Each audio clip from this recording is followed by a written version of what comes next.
So my father, the late Jean-François Revel, was a philosopher. So often the question is it useful for a Buddhist practitioner to be well acquainted with Western philosophy, or just is it a distraction, or will it confuse them? So then again, it depends of what is your path, what kind of practice are you doing.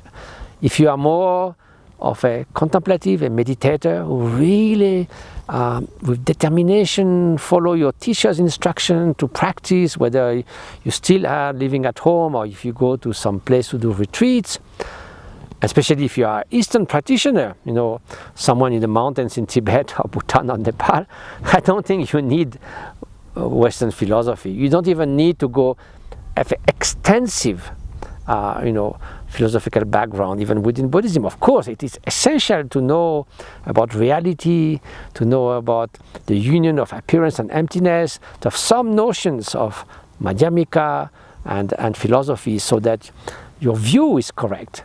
But if you put mostly the emphasis on practice, I think you don't need to bother so much, because you have to continue on the path. Now, if you are, as many monks in the East and many Western practitioners, if you are eagerly studying Eastern philosophies, Buddhist philosophy, like the 4 tenets of Buddhist philosophy, culminating with Madhyamika, and also you study logic, which is valid cognition. I think it is interesting, if we are in the world and are bound to be confronted with other viewpoints, to have some notions of what were the main trends in Buddhist philosophy, in the Western philosophy.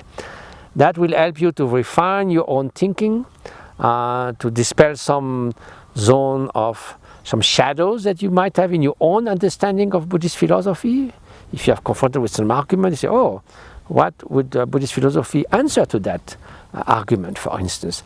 It would sharpen your mind, just as Buddhist monks do philosophical debate, as you know very well. So in the same perspective that the Buddhist philosopher did debate with Hindu philosopher, and that helped them a lot to ascertain and establish with clarity their own views. I think there is some indeed benefit to do the same with other philosophy that at the time were too far away. Greek philosophy did exist, but except a few travelers, there was no living sort of exchange as it happens between the Buddhists and Hindus. So yes, there's some benefit, but again, it all depends what is your sort of course of practice on the Buddhist path.